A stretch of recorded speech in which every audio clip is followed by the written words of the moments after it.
A atitude a ter com os anciões. Uma boa chefia da Igreja depende em grande medida da lealdade dos membros. Paulo aconselha os crentes a respeitar os seus chefes espirituais, a tê-los em grande estima e amor por causa da sua obra. 1 Tessalonicenses capítulo 5, versículo 13. Os anciões que governam bem sejam tidos por dignos de duplicada honra, especialmente os que labutam na pregação e no ensino. 1 Timóteo capítulo 5, versículo 17. A Escritura aponta com toda a clareza a necessidade de respeitar os dirigentes da Igreja. Obedecei aos vossos pastores e sujeitai-vos a eles, porque velam pelas vossas almas, como aqueles que hão de dar contas delas. Hebreus capítulo 13, versículo 17. 1 Pedro capítulo 5, versículo 5. Quando os membros tornam oficial dos dirigentes o desempenho das responsabilidades que Deus lhes deu, uns e outros sofrerão e deixarão de sentir a alegria da prosperidade espiritual.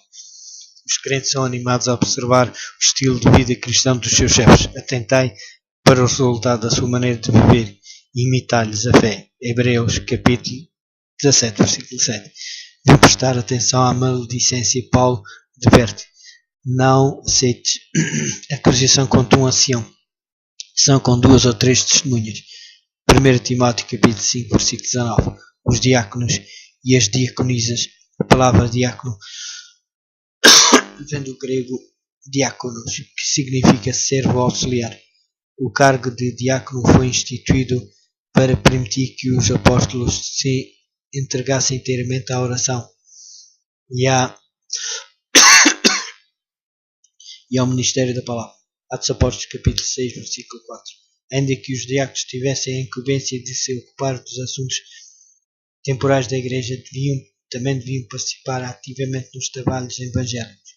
Atos Apóstolos capítulo 6, versículo 8 e Atos Apóstolos capítulo 8, versículo 5 ao 13. E o capítulo 26 e o 40. A forma feminina deste termo aparece em Romanos capítulo 16, versículo 1. Alguns tradutores referem esta palavra como serva, outros como diaconisa. A palavra e o seu emprego neste texto sugerem que o cargo de diaconisa pode ter sido instituído na Igreja pela altura em que Paulo escreveu a Epístola aos Romanos. Como os anciões e os diáconos estão também escolhidos pela Igreja, tendo em conta as suas qualidades morais e espirituais. 1 Timóteo capítulo 3, versículo 8 ao 13. A disciplina da Igreja. Cristo deu à Igreja autoridade para disciplinar os seus membros e estabelecer os princípios apropriados para o fazer. Ele espera que a Igreja aplique estes princípios, sempre que isso seja necessário, para manter a sua elevada vocação de constituir um sacerdócio santo e nação santa. Mateus capítulo 18, versículo 15 ao 18. 1 Pedro capítulo 2, versículo 5 e o 9. Contudo, a Igreja também deve tentar convencer os membros faltosos da necessidade de se corrigir. Cristo louva a Igreja de Éfeso por ela não poder suportar os maus. Apocalipse capítulo 2, versículo 2. Mas repreenda as igrejas de Pérgamo e Tiatira por tolerarem heresias e imoralidades. Apocalipse capítulo 2, versículo 14, 15 e 20. Notem-se os seguintes conselhos bíblicos acerca da disciplina. Maneira de agir com ofensas não públicas. Quando um membro comete um agravo contra o outro, Mateus capítulo 18, versículo 15 e 17. Cristo aconselha que a pessoa ofendida se dirija ao ofensor, a ovelha que se desencaminhou e tenta persuadi-lo a mudar de conduta. No caso de não conseguir, deve fazer uma segunda tentativa, acompanhada por uma ou 2 testemunhas imparciais. Se esta tentativa falhar, o assunto deve ser apresentado à Igreja. Se o membro faltoso rejeitar a sabedoria e a autoridade da Igreja de Cristo, exclui-se a si mesmo da sua comunhão, desligando o membro culpado. A Igreja limita-se a confirmar a condição dessa pessoa.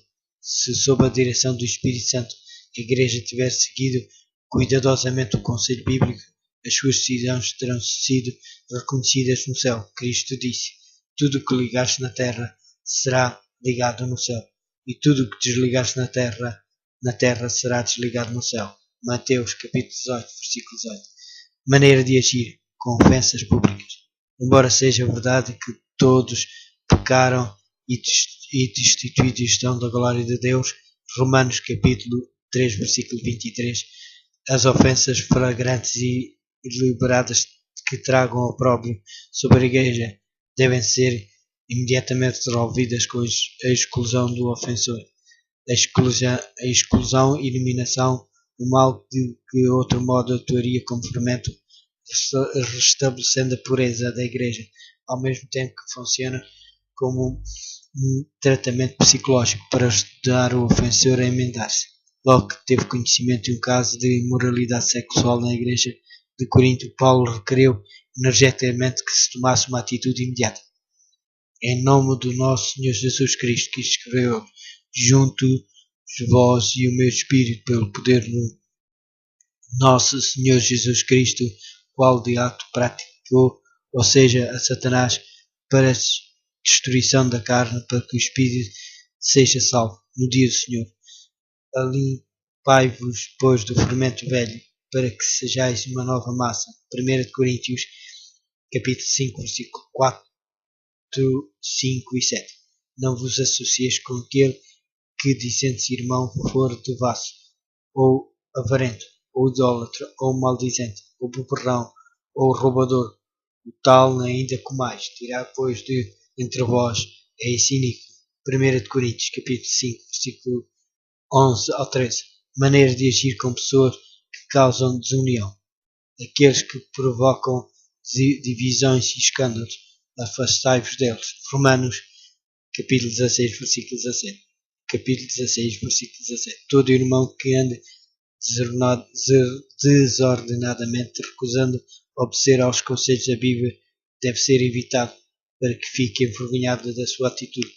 Todavia não considereis por inimigo, disse Paulo, mas advertiu como irmão. 2 Tessalonicenses, capítulo 3, versículo 6, 14 e 15. Se o homem facticioso recusar atender à segunda vez que for admoestado pela igreja, deve ser rejeitado, sabendo que tal pessoa está pervertida e vive pecando por si mesmo, está condenada.